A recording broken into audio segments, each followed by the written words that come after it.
Welcome to Lecture 7 of Academic English. In the previous lecture, we had an introduction to writing academic essays and reports. In this lecture, we will go through the details of writing reports and essays step by step.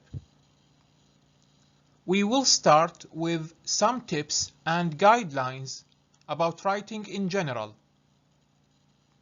Later, we shall go through the steps of how to write about a bar chart, pie chart, line diagram, or a table. Then follows the tips of writing about processes and flowcharts, and also writing about how things work.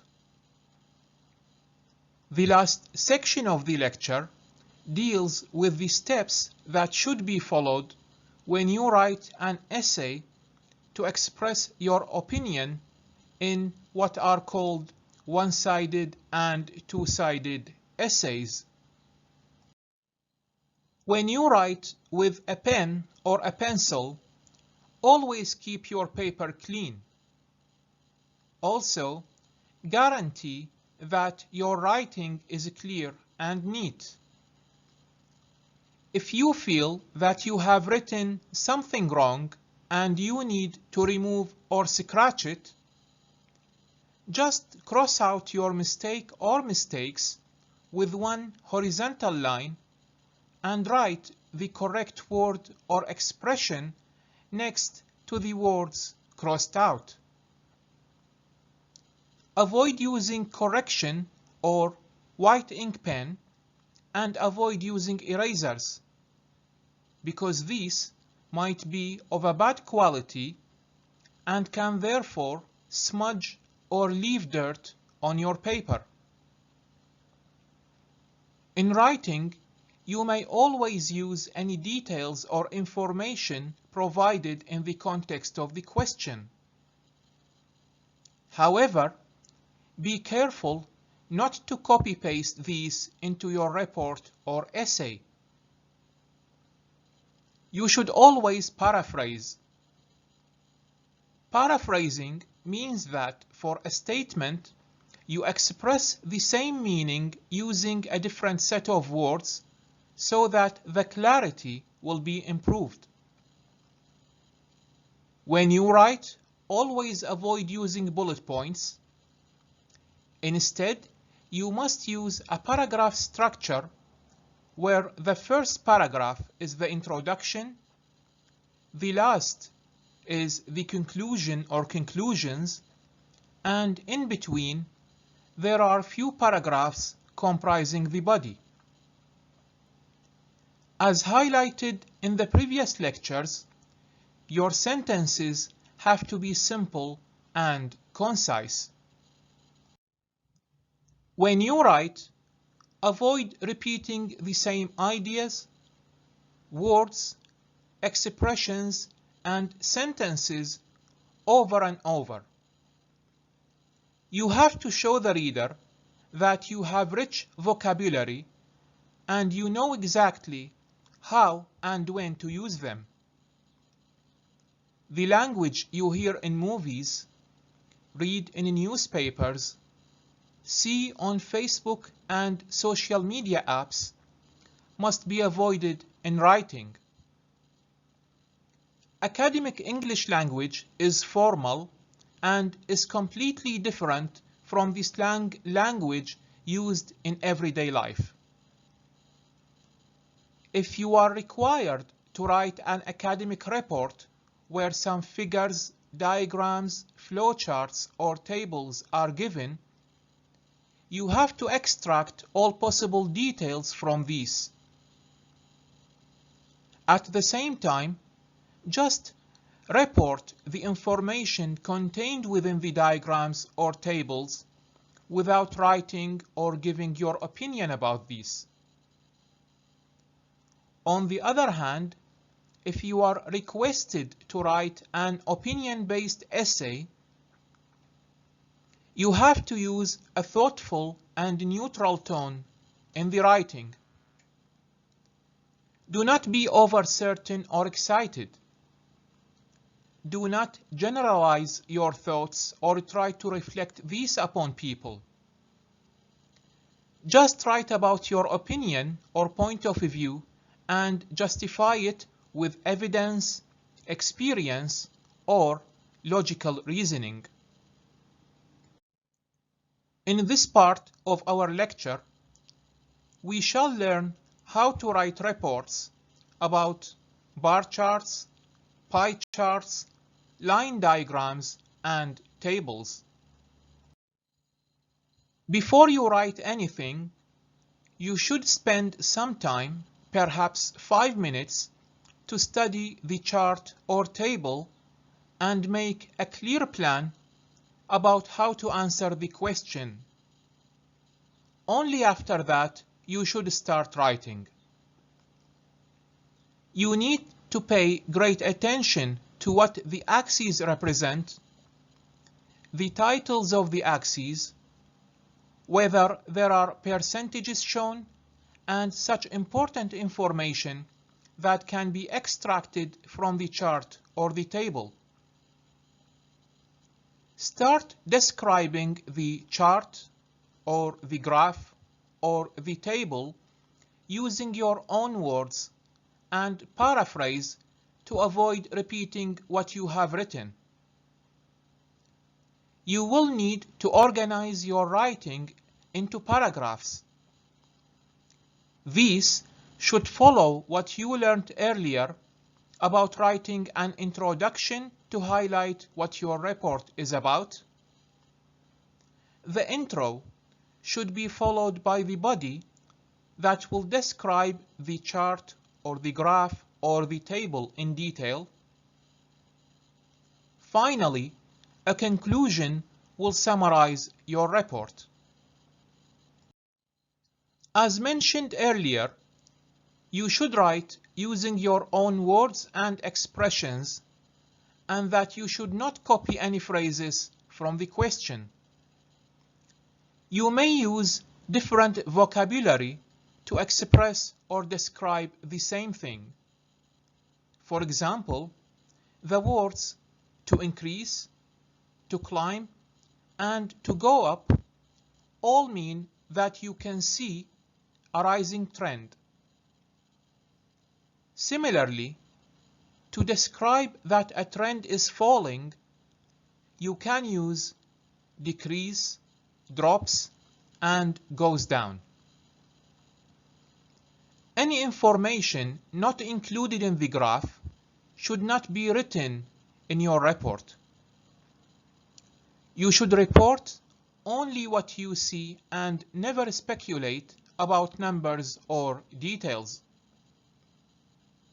At the same time, do not write what you think about the chart or the graph or the table. You are asked to describe what the figure is about, so be it. If you make a mistake, cross it out with one horizontal line so that the reader will know that this word has been written by mistake and ignores it. Now, we should learn how to write a report about a process or a flowchart. The steps followed in the previous slides to write about charts and tables are applied here with slight differences. As mentioned earlier, spend some time to study the flowchart and plan how to write your report. Here, you have to understand how the stages are linked to each other and in what order they happen or occur. You should be capable of finding the best stage to start with and then follow your way through or around the diagram. Pay great attention to processes or stages running at the same time and those that might be alternatives to each other. Describe the flowchart using your own words and paraphrase to avoid repeating what you have already written.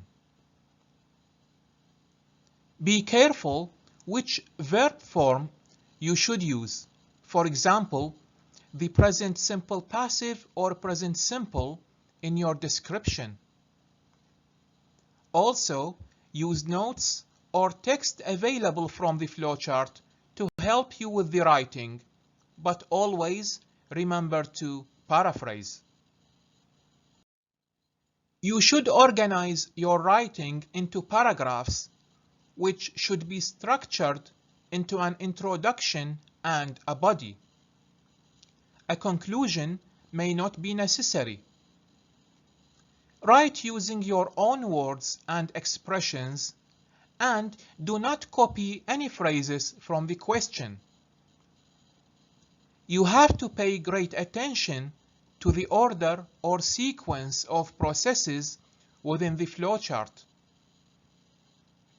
You will therefore need expressions like first of all, after that, at the same time, or concurrently to describe process flow. Report what you see and never write your point of view, because this is not an opinion-based question. Cross out any mistakes with one horizontal line and rewrite what you think is correct. In this and the next 2 slides, we will address writing reports about how objects work.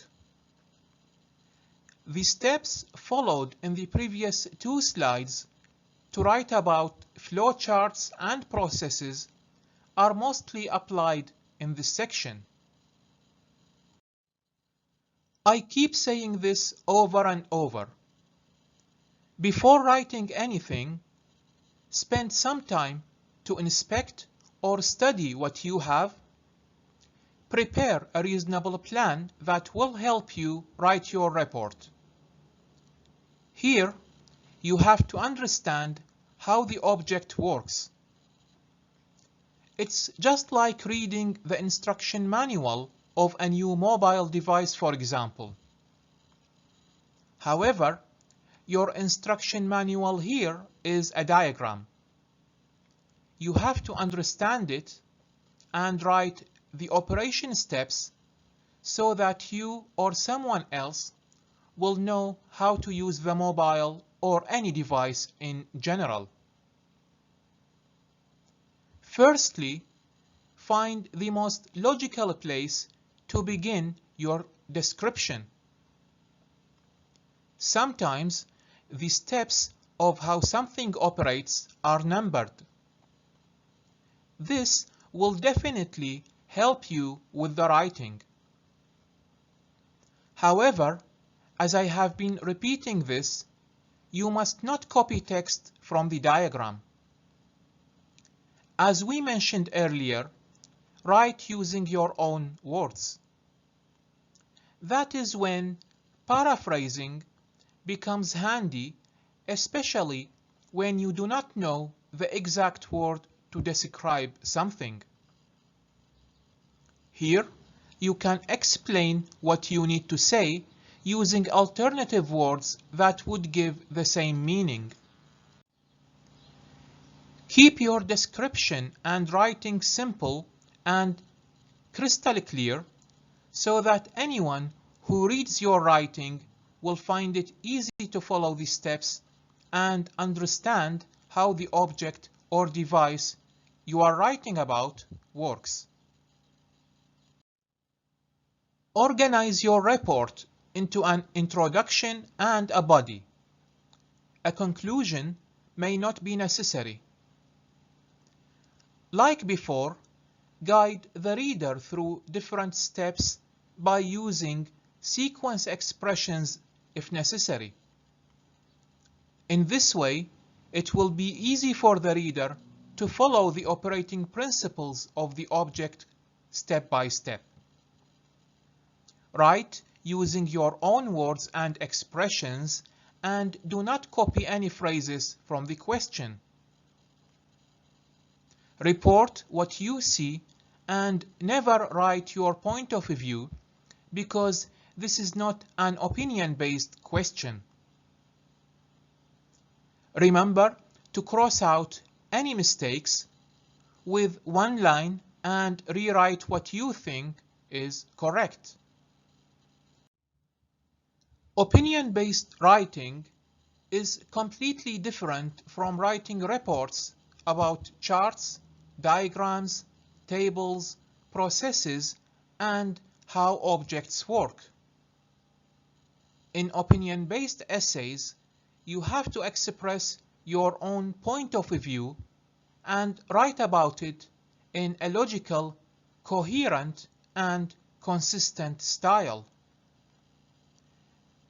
This writing task is not easy to deal with and will therefore need more practice. Before you write anything, you have to spend some time to study the question very carefully. Highlight key points and also understand exactly all the details and what you are required to write about. Make a clear plan, think about your own point of view, and also try to bring any personal experience into the attention of the reader. If you haven't got any personal experience, imagine that you are going through the situation imposed by the question and figure out what you would do in such an occasion. In your plan, highlight your main points and topic sentences. These should be 2 to 3 points and hence 2 to 3 paragraphs. For the whole essay, you will need an introduction, body, and conclusion. In the body, you will have 1 paragraph per main point. As described in the previous lectures, each paragraph should have a topic sentence, supporting sentences, for example, details, evidences, or even personal experience, but mostly no conclusion. The reason for this is that you need to keep your conclusions until the end, or in other words, in the conclusions paragraph of your essay. When you write an essay, remember this expresses your opinion. Since you have several paragraphs in the body, you have to link them through ideas so that a smooth, logical, and coherent flow of information is guaranteed. The same thing applies to the sentences within the paragraphs themselves. Keep your sentences, paragraphs, and essays clear and well organized.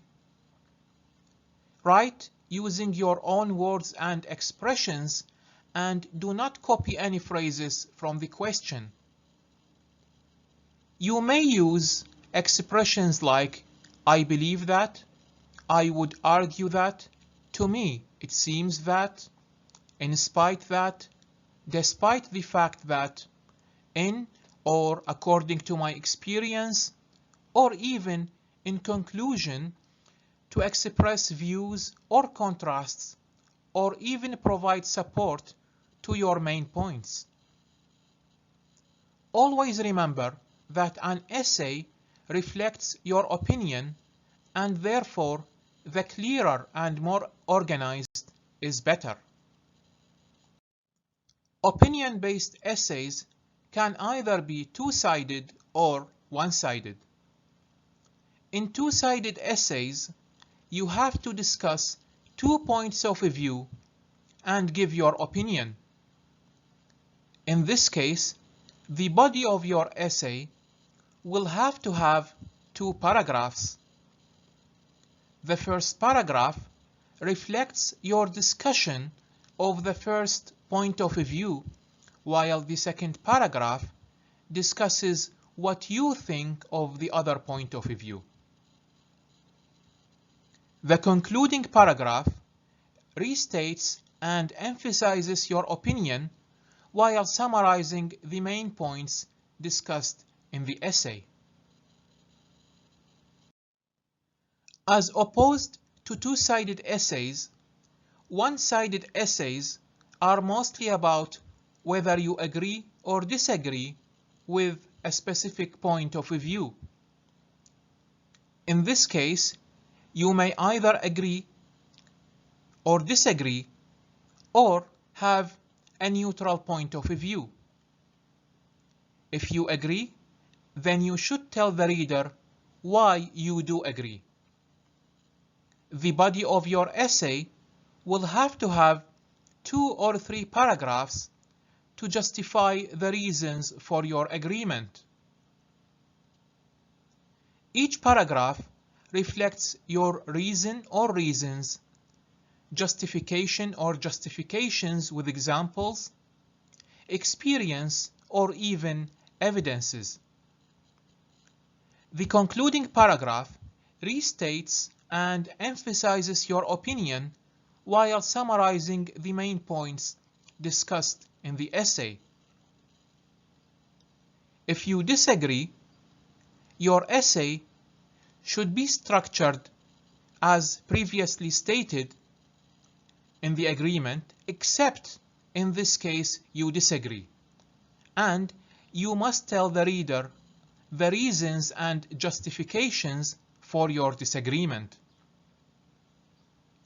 Lastly, if you neither agree nor disagree, then you will have a neutral point of view and will have to structure and phrase your essay in a way that explains to the reader the reasons and justifications for your being neutral.